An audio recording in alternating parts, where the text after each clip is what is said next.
أعوذ بالله من الشيطان الرجيم. بسم الله الرحمن الرحيم. أتل ما أوحي إليك من الكتاب وأقم الصلاة إن الصلاة تنهى عن الفحشاء والمنكر ولذكر الله أكبر والله يعلم ما تصنعون. ولا تجادلوا أهل الكتاب إلا بالتي هي أحسن إلا الذين ظلموا منهم وقولوا آمنا بالذي أنزل إلينا وأنزل إليكم وإلهنا وإلهكم واحد ونحن له مسلمون. وكذلك أنزلنا إليك الكتاب فالذين آتيناهم الكتاب يؤمنون به ومن هؤلاء من يؤمن به وما يجحد بآياتنا إلا الكافرون. وما كنت تتلو من قبله من كتاب ولا تخطه بيمينك إذا لارتاب المبطلون. بل هو آيات بينات في صدور الذين أوتوا العلم وما يجحد بآياتنا إلا الظالمون. وقالوا لولا أنزل عليه آيات من ربه قل إنما الآيات عند الله وإنما أنا نذير مبين. أولم يكفهم أنا أنزلنا عليك الكتاب يتلى عليهم إن في ذلك لرحمة وذكرى لقوم يؤمنون. قل كفى بالله بيني وبينكم شهيدا يعلم ما في السماوات والأرض والذين آمنوا بالباطل وكفروا بالله أولئك هم الخاسرون. ويستعجلونك بالعذاب ولولا أجل مسمى لجاءهم العذاب وليأتينهم بغتة وهم لا يشعرون. يستعجلونك بالعذاب وإن جهنم لمحيطة بالكافرين يوم يغشاهم العذاب من فوقهم ومن تحت أرجلهم ويقول ذوقوا ما كنتم تعملون. يا عبادي الذين آمنوا إن أرضي واسعة فإياي فاعبدون. كل نفس ذائقة الموت ثم إلينا ترجعون. والذين آمنوا وعملوا الصالحات لنبوئنهم من الجنة غرفا تجري من تحتها الأنهار خالدين فيها نعم أجر العاملين الذين صبروا وعلى ربهم يتوكلون. وكأين من دابة لا تحمل رزقها الله يرزقها وإياكم وهو السميع العليم. ولئن سألتهم من خلق السماوات والأرض وسخر الشمس والقمر ليقولن الله فأنى يؤفكون. الله يبسط الرزق لمن يشاء من عباده ويقدر إن الله بكل شيء عليم. ولئن سألتهم من نزل من السماء ماء فأحيا به الأرض من بعد موتها ليقولن الله قل الحمد لله بل أكثرهم لا يعقلون. وما هذه الحياة الدنيا إلا لهو ولعب وإن الدار الآخرة لهي الحيوان لو كانوا يعلمون. فإذا ركبوا في الفلك دعوا الله مخلصين له الدين فلما نجاهم إلى البر إذا هم يشركون ليكفروا بما آتيناهم وليتمتعوا فسوف يعلمون أولم يروا أنا جعلنا حرما آمنا ويتخطف الناس من حولهم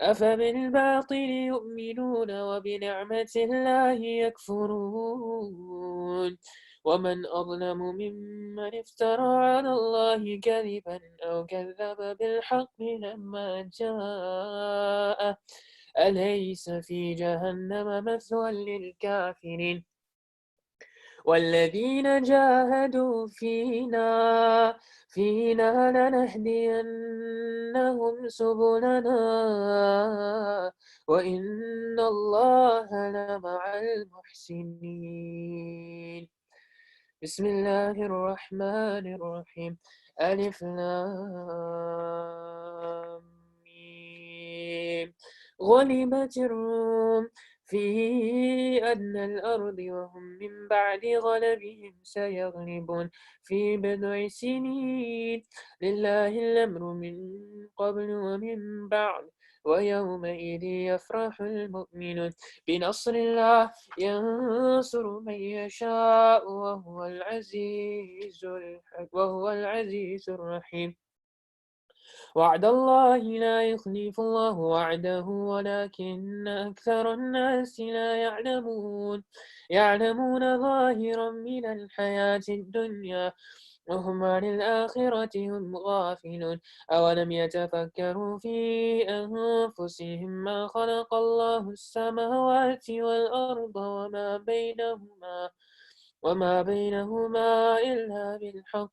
إلا بالحق وأجل مسمى وإن كثيرا من الناس بلقاء ربهم لكافرون أولم يسيروا في الأرض فينظروا كيف كان عاقبة الذين من قبلهم كانوا أشد منهم قوة وأثاروا الأرض وعمروها وأكثر مما عمروها وجاءتهم رسلهم بالبينات فما كان الله ليظلمهم ولكن كانوا أنفسهم يظلمون ثم كان عاقبة الذين أساءوا السوء أن كذبوا بآيات الله وكانوا بها يستهزئون الله يبدأ الخلق ثم يعيده ثم إليه ترجعون ويوم تقوم الساعة يبلس المجرمون ولم يكن لهم من شركائهم شفعاء وكانوا بشركائهم كافرين ويوم تقوم الساعة يومئذ يتفرقون فأما الذين آمنوا وعملوا الصالحات فهم في روضة يحبرون وأما الذين كفروا وكذبوا بآياتنا ولقاء الآخرة فأولئك في العذاب محضرون فسبحان الله حين تمسون وحين تصبحون وله الحمد في السماوات والأرض وعشيا وحين تظهرون يخرج الحي من الميت ويخرج الميت من الحي ويحيي الأرض بعد موتها وكذلك تخرجون ومن آياته أن خلقكم من تراب ثم إذا أنتم بشر تنتشرون ومن آياته أن خلق لكم من أنفسكم أزواجا لتسكنوا إليها وجعل بينكم مودة ورحمة إن في ذلك لآيات لقوم يتفكرون ومن آياته خلق السماوات والأرض واختلاف ألسنتكم وألوانكم إن في ذلك لآيات للعالمين ومن آياته منامكم بالليل والنهار وابتغاؤكم من فضله إن في ذلك لآيات لقوم يسمعون ومن آياته يريكم البرق خوفا وطمعا وينزل من السماء ماء فيحيي به الأرض بعد موتها إن في ذلك لآيات لقوم يعقلون ومن آياته أن تقوم السماء والأرض بأمره ثم إذا دعاكم دعوة من الأرض إذا أنتم تخرجون وله من في السماوات والأرض كل له قانتون وهو الذي يبدأ الخلق ثم يعيده وهو أهون عليه وله المثل الأعلى في السماوات والأرض وهو العزيز الحكيم ضرب لكم مثلا من أنفسكم هل لكم مما ملكت أيمانكم من شركاء فيما رزقناكم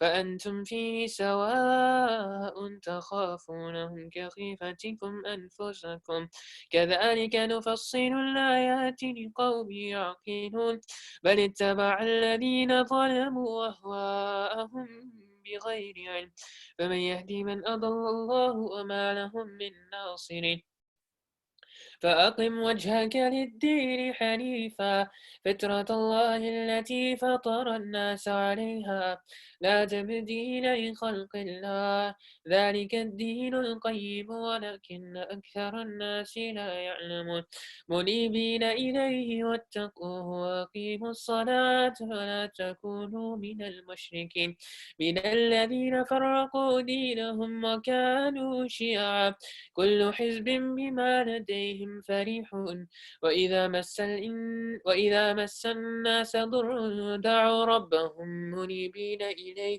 ثم إذا أذاقهم منه رحمة إذا فريق منهم بربهم يشركون ليكفروا بما آتيناهم فتمتعوا فسوف تعلمون أم أنزلنا عليهم سلطانا فهو يتكلم بما كانوا به يشركون وإذا أذقنا الناس رحمة فرحوا بها وإن تصبهم سيئة بما قدمت أيديهم إذا هم يقنطون أولم يروا أن الله يبسط الرزق لمن يشاء ويقدر إن في ذلك لآيات لقوم يؤمنون فآت ذا القربى حقه والمسكين وابن السبيل ذلك خير للذين يريدون وجه الله وأولئك هم المفلحون وما آتيتم من ربا ليربو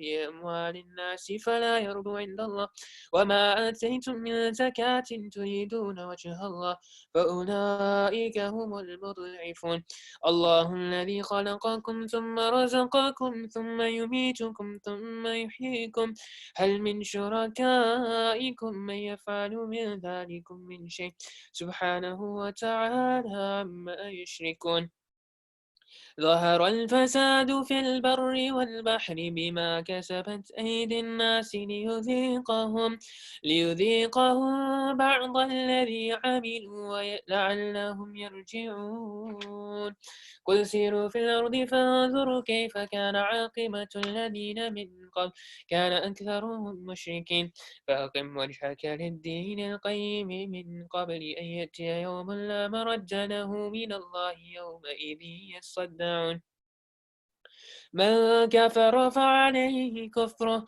ومن عمل صالحا فلأنفسهم يمهدون ليجزي الذين آمنوا وعملوا الصالحات من فضله إنه لا يحب الكافرين ومن آياته أن يرسل الرياح مبشرات وليذيقكم من رحمته ولتجري الفلك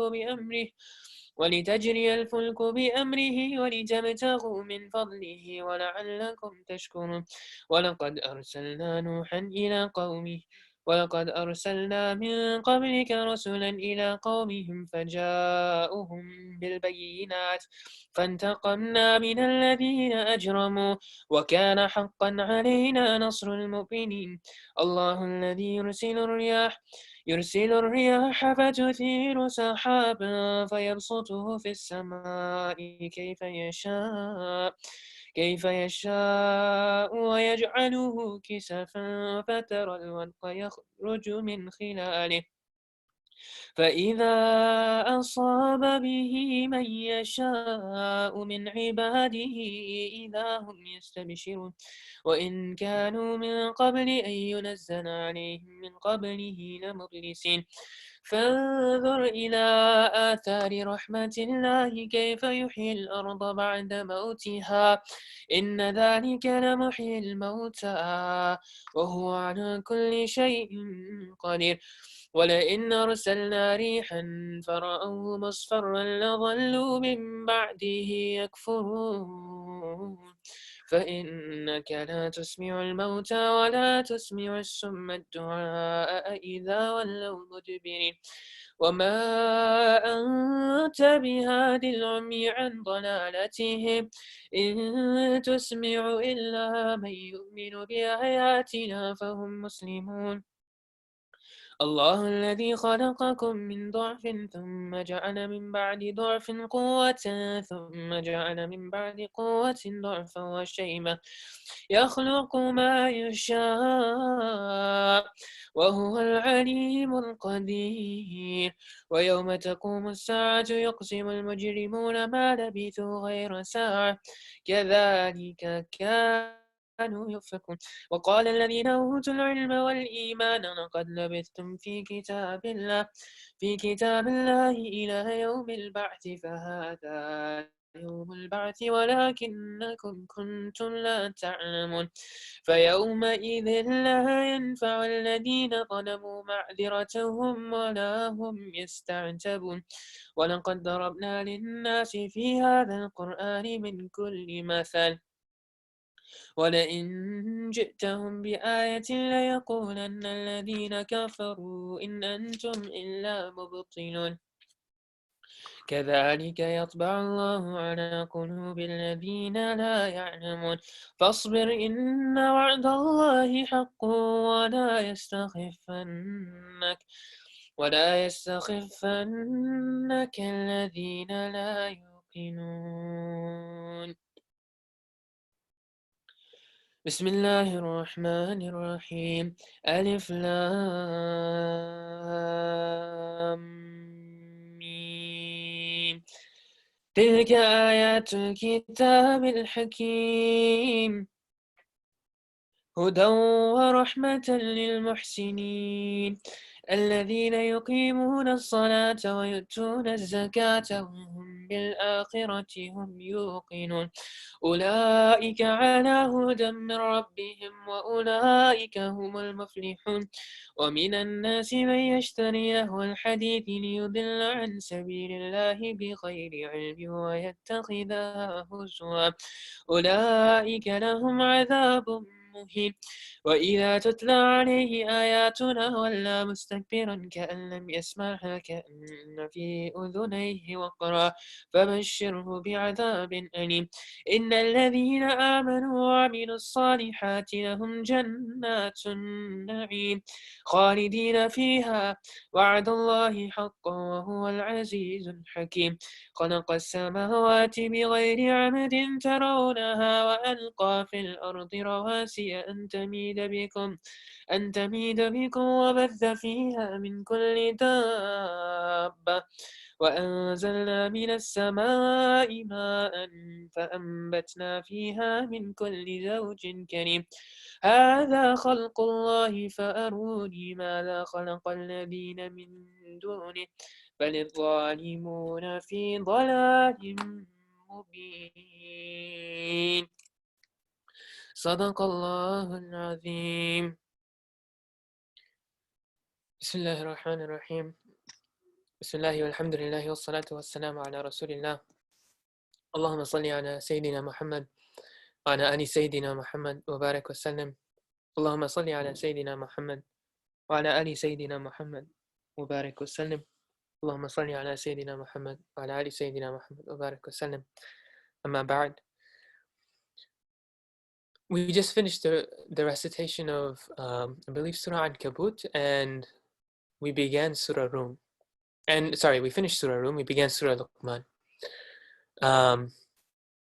This juz is one of the juz that it talks about. We won't necessarily go into the stories of Ankabut. There's a lot of meaning there that Dr. Moyed had shared with us yesterday.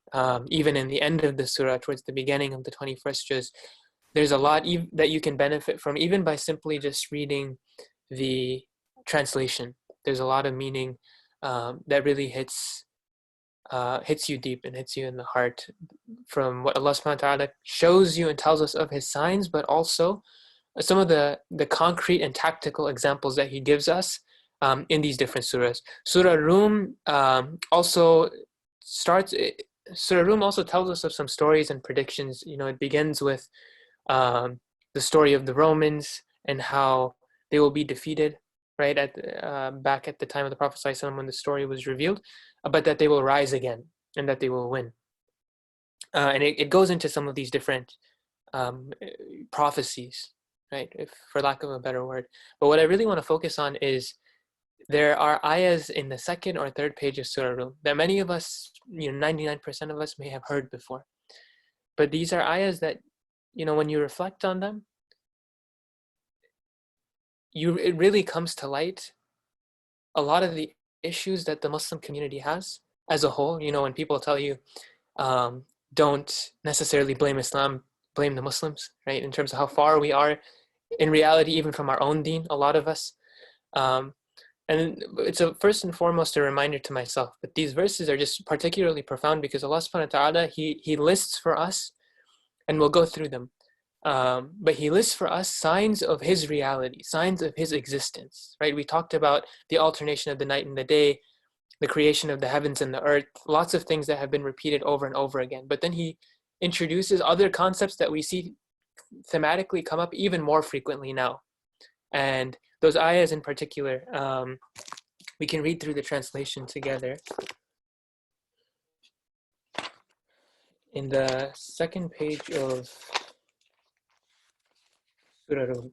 So, أعوذ بالله من الشيطان الرجيم, beginning with ayah 18, right? وَلَهُ الْحَمْدُ فِي السَّمَاوَاتِ وَالْأَرْضِ وَعَشِيًّا وَحِينَ تُظْهِرُونَ يُخْرِجُ الْحَيَّ مِنَ الْمَيِّتِ وَيُخْرِجُ الْمَيِّتَ مِنَ الْحَيِّ وَيُحْيِي الْأَرْضَ بَعْدَ مَوْتِهَا وَكَذَلِكَ تُخْرَجُونَ. So Allah subhanahu wa ta'ala, He begins and He's saying, وَلَهُ الْحَمْدُ فِي السَّمَاوَاتِ وَالْأَرْضِ, that every single praise in the heavens and the earth is due to Him, right? And He's prefacing this because then He's now giving us signs as to why that's the case, right? And He tells us He brings forth the living from the dead, and then the dead from the living. Then He gives life to earth after its death, and even you, right? So He's giving us these examples of His magnificence in His creation, but then He says, even so you, human beings, shall be brought forth from death for judgment, right? So He's talking about how in the seasons and in how we witness these things happen, right? We witness the earth coming back to life after it just died. We witness the earth dying after it just came back to life. But for so many people, despite that, they don't reflect on that, right? So many people, despite that, don't recognize the reality that we will also, right, be brought back to life from our grave. But the ayahs that follow are really what I want to focus on. These are some of the most beautiful ayahs that I find in not only this juz, but the entirety of the Quran. And these are the ayat that we hear, if we are wedding hoppers, right? A lot of summer tends to be wedding season. A lot, unfortunately, have been canceled this summer. And may Allah subhanahu wa ta'ala make it easy for those families and individuals who have to postpone it or to delay it and allow them to come together soon. But these are ayat that are read in every single nikah. Every single wedding that you go to begins with وَمِنْ آيَاتِهِ أَنْ خَلَقَ لَكُم مِّنْ أَنفُسِكُمْ أَزْوَاجًا لِتَسْكُنُوا إِلَيْهَا وَجَعَلَ بَيْنَكُم مَّوَدَّةً وَرَحْمَةً. That of His signs, He created you from dust, right? He's telling us that, again, there's nothing for us to hold our head high about, that we came from nothing and that we will return to nothing. But despite that, of His signs, He created us from us, azwajan litaskunu. He created from us mates, right? So that you may find mawadda, that you may find genuine and mutual love and mercy between them. And in just that, Allah subhanahu wa ta'ala is not even saying, He's not even going into the details of companionship or in the details of marriage or in the details of mercy. He's saying the simple fact that we've created you in pairs, that we have decreed for you someone that is intended to be your literal soulmate, right, is a sign of His reality, is a sign of His existence. Because it could very well have been that He created us with a mutual aversion to every single person. And you see this with a lot of people. Right? There are certain people that your hearts are drawn to. There are certain people that your heart wants to stay very far away from. And He's saying that when you meet the person that is decreed for you, that He's created this mutual affection and rahmah to them. Those of us who are married can attest to this, right? And this is particularly true when you look at even, the concept of arranged marriages in a lot of what, our parents or our families, or even, what some people still continue to do today, that there is a barakah in that. And the reason for that being is that when Allah subhanahu wa ta'ala has created someone from you, there is a natural inclination and a draw that you have towards them that you can't necessarily explain why. And that inability to explain why is because Allah subhanahu wa ta'ala is saying that in itself, that mutual love is a sign of His reality. Right? And then He continues, and after the ayahs of marriage, right? Marriage, or the ayahs of companionship, He continues and He says that وَمِنْ آيَاتِهِ خَلْقُ السَّمَاوَاتِ وَالْأَرْضِ وَاخْتِلَافُ أَلْسِنَتِكُمْ وَأَلْوَانِكُمْ. That in the creation of the heavens and the earth, the different languages that you speak, the different colors that you come from, the different cultures that you may come from, that this itself is a sign of His existence. Right? Allah subhanahu wa ta'ala is swearing on a sign of His existence, saying that the differences in our tongues, the differences in our socioeconomic backgrounds, even the differences in our cultures, the same thing that is the most prevalent cause for racism today is actually an attestation of not only His mercy, but of His reality. And so what do we say about the people who use the same signs that He's saying is a sign for people that reflect and is a sign of Him? Right? He's swearing by this. Then what do we say about the people who use those same very signs to discredit people? Right? The same signs of saying that you come from a different country than me, right? Or you come from a different culture than me, and because of that, you're lesser than me, right? Or because they may come from a different financial or a socioeconomic background from us, and because of that, we look down on them. When Allah subhanahu wa ta'ala is saying that I'm the one who is talking about these people, right? And a lot of this is common sense, and alhamdulillah that we, particularly in our community, I'm especially proud of how open we are, and how active we are, and how our hearts are set on welcoming people and to give back to people. But this is not always the case in most communities. And two particular examples that come to mind, and this is still applicable to us, that I will share, but two examples that come to mind. Alhamdulillah, I had the opportunity a couple of years ago of a very close friend introducing me to prison work. And I remember at the time, I didn't really know what to expect when I was going into a prison for the first time, right? This is something that it is either not talked about in the Muslim community. It's very heavy taboo, and somewhat rightfully so. It's something that draws attention to you that you don't want, particularly when you're part of the Muslim community. But more importantly,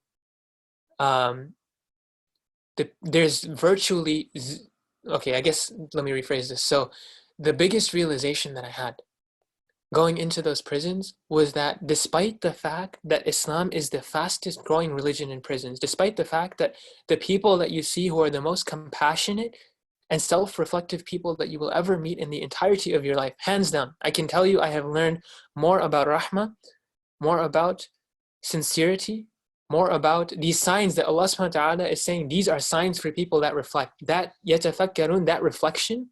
I have not learned it necessarily from our masajid. I have not learned it necessarily in our homes. I've learned it in the prisons. And despite that being the case, there is no community that is more underserved in prisons than the Muslim population. And a big thing that I have noticed, right, and an unfortunate reality of so many communities is the stigma associated with people who go to prison, particularly because of the race and the backgrounds that they come from. And it's very disheartening and very sad to see people not only discredit an entire, not even generation, an entire population of people simply because we misunderstand them, right? And that it's a ni'mah from Allah subhanahu wa ta'ala that we're not in that, but not only that, that it could actually be a blessing that somebody goes to, when you go to a prison and you see that somebody, maybe convicted of a crime or something like that, that could actually very well be the way that they're elevated in Allah subhanahu wa ta'ala's eyes, because that's the means for them to reflect. That's the means for them to come to the truth. Right? Whereas people like us, we haven't necessarily had that opportunity. A lot of us haven't stopped to think and to reflect. And so Allah subhanahu wa ta'ala is saying is that this difference is in the backgrounds that you come from and the communities that you come from is a sign of Him. Right? And so we cannot use that as an excuse to either stay in our own social circles, right? This is something that is normal, right? We see this is not only in the Muslim community, but in the Muslim community as well. You have communities that are very cliquish, right? The Desis stay with the Desis, the Arabs stay with the Arabs, and you don't mix beyond that, right? That's something we have to break apart because Allah subhanahu wa ta'ala is telling us to do so in this very ayah. The second biggest one, because this is something that is not only close to my heart, but I've seen so many people, and it breaks my heart to see people who are impacted by this. And the very same ayah that Allah subhanahu wa ta'ala is that we read, right? The very same ayah that we read for nikah and for marriages is actually the same ayah that we ignore when it comes to marriage. Right? The amount of people that have either come to me, and close friends, I can tell you that maybe in the past 5 years, of 7 very close friends, 5 of them have had their marriages delayed or interfered or stopped or broken even, simply because their families did not approve of the different cultures that they came from. And this isn't something that's far-fetched. When you look at even Google it, right? You'll see 9 out of every single 10 of those results that you see is about this very same issue of people not being able to facilitate their relationships simply because they come from different backgrounds. Right? When Allah subhanahu wa ta'ala is saying, we've created you mates and we've intended to disperse them, there's an intention in creating them from different backgrounds. Right? So how can we use that same excuse to break apart families, to break apart relationships, right? And to stay within our homogenous groups? And there's barakah in, whatever Allah subhanahu wa ta'ala has decreed from us. But this is more so applicable to both the children and also the young adults, but also more so the parents in our community, right? That when racism isn't just about you looking at someone and telling them that they're a bad person, right? Inner racism, or subconscious, these subconscious thoughts come to light when you're impacted by them. And the Prophet ﷺ tells us very clearly in a hadith that you can marry someone for what are the 4 reasons that you can marry someone for, right? He tells us that when you prioritize family status, right? Wealth is something that you can marry someone for. Deen is something that you can marry someone for. Beauty is something that you can marry someone for. Or family, lineage, right? Is something that you can marry someone for. But if you choose anything other than deen, that you're going to be amongst the losers, right? And the unfortunate reality is in the Muslim community, and I can say the vast majority, I feel comfortable saying that, in the vast majority of the Muslim community, we choose all 3 other factors outside of deen, right? We choose the families, we choose the wealth, we choose the family status, and we say the deen can come, right? The deen will come later. And when you look at how this has impacted, you see it come to light even today, right? There's a huge crisis in the young Muslim marriage population, right? Marriageable age population, that people go within their 20s, 30s, even 40s, delaying and delaying and delaying simply because either the families make it difficult for them, right? And they miss the opportunity. If the opportunity is there, the families will then, for example, raise a mahr too high in order to break it up, right? In order for them to remove the barakah from the relationship. You will see families then maybe condone it or allow them to happen, but they will interfere so much that it will inevitably break up the relationship. Right? When the Prophet ﷺ, he tells us that when someone comes to you with a proposal, when someone comes to you for marriage and you're pleased with their character and their deen, that marry them, or otherwise there will be fitna on the earth, right? There will be corruption. And this, I don't want to spend too much time on this because honestly, these are some of the most heartbreaking examples that I can share and hear, and I don't necessarily want to reflect on them. But there are people in our own, in our community, or people in our broader community, right? To be more accurate, that you will see who have either been trying and trying and trying, and it's only become more and more difficult for them, right? To the point where their families have made it so difficult for them that, and I know of this personally, this is why it breaks my heart to see it, where you have literal huffaz, right? Both men and women, I know stories of both, who will either fall into depression or who will, and this is the most difficult one to comprehend, but when you hear of it happening, then you recognize it is a reality, right? That will fall into zina, or will fall into some of the most apprehensible acts in the sight of Allah subhanahu wa ta'ala. And who do you think will be responsible for that? Right? And so, and we've seen this, to forget about, we're not even talking about the younger generation, right? There are examples of, when you look at students, particular grad students, right? I know of a lot of PhD students, mashallah, that have the most blessed relationships because of the simplicity in their relationships, right? They live on very little. But at the same time, I know of no population or no people that find it more difficult to get married than grad students, right? Because parents want them to be making enough money. They want them to have, a home, a job, a car. They make the mahr too high. And they make it too difficult, right? They want them to finish their education, when none of those are prerequisites in our deen. Right? Yes, you have to be financially stable, you have to be emotionally stable, but for someone to live a simple life is something that is a choice between two individuals, right? There is no other prerequisite for certain thresholds of either status or even wealth to meet. There are stories of even,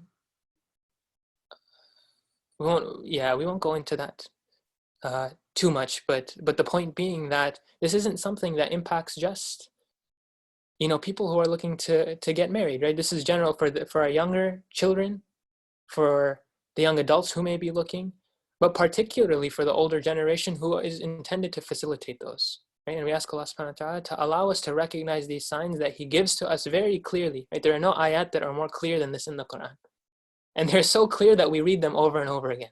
But to allow us to internalize them and to be able to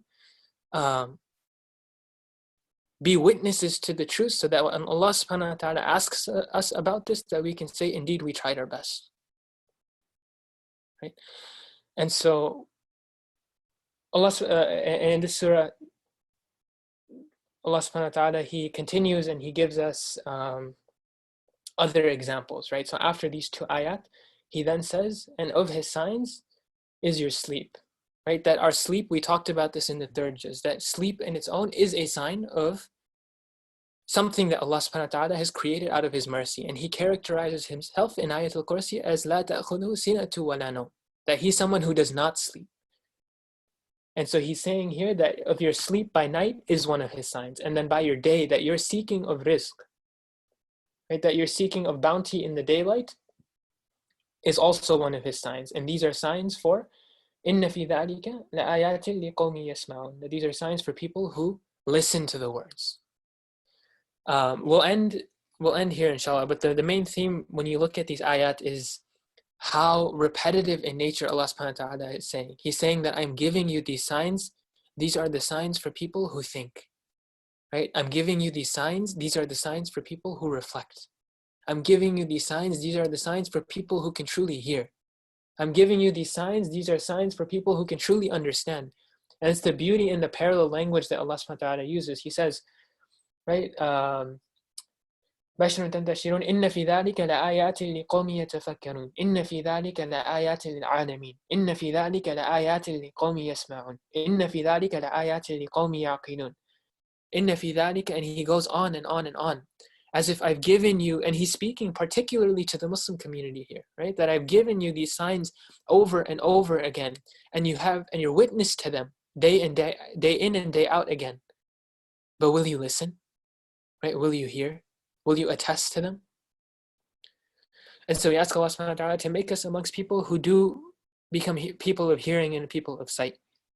And we ask Him to make us amongst people whose hearts and limbs and bodies manifest to the truth that He has created, so that we may attest to it and be witnesses to the truth on Yawm al-Qiyamah. And that we may be able to back up our own actions and our own livelihoods and our own decisions that we've made by the haqq that He has revealed. Allahumma anta salam wa minka salam, tabarakta ya dhul jalali wal ikram. اللهم صل على سيدنا محمد وعلى آل سيدنا محمد وبارك وسلم. ربنا آتنا في الدنيا حسنة وفي الآخرة حسنة وقنا عذاب النار وادخلنا الجنة مع الأبرار يا عزيز يا غفار. اللهم إنك عفو كريم تحب العفو فاعف عنا. اللهم إنك عفو كريم تحب العفو فاعف عنا. اللهم إنك عفو كريم تحب العفو فاعف عنا يا كريم. اللهم إنا نسألك من خير ما سألك منه نبيك محمد صلى الله عليه وسلم ونعوذ بك من شر ما استعاذك منه نبيك محمد صلى الله عليه وسلم. الله المستعان وعليك البلاغ ولا حول ولا قوة إلا بالله. اللهم إنا نسألك العافية في الدنيا والآخرة. اللهم إنا نسألك رضاك والجنة ونعوذ بك من النار. اللهم إنا نسألك رضاك والجنة ونعوذ بك من النار. اللهم إنا نسألك رضاك والجنة ونعوذ بك من النار. اللهم أجرنا من النار. اللهم أجرنا من النار. اللهم أجرنا من النار. سبحان ربك رب العزة عما يصفون وسلام على المرسلين والحمد لله رب العالمين. Jazakallah khair. See if I can find, I think I left my phone again. The winner for yesterday's question, we can announce that again tomorrow. The question for today, right, is when Allah subhanahu wa ta'ala talks about signs of reflection in Surah Rum, what are the signs that He gives and why are they important? And so whichever one of the children is able to answer that, we'll plan to announce that tomorrow. And tonight begins the last 10 nights, so we ask everyone to please keep the community in your du'as. Please keep all of those particularly who are sick or who may be suffering and who may not necessarily have the comfort of their own homes, or who may have suffered some loss right in these times. We ask you to keep them in their du'as and to pray for the maghfirah, to pray for the forgiveness of our entire community and of our families and of our loved ones. Allahumma ameen. Assalamu alaikum.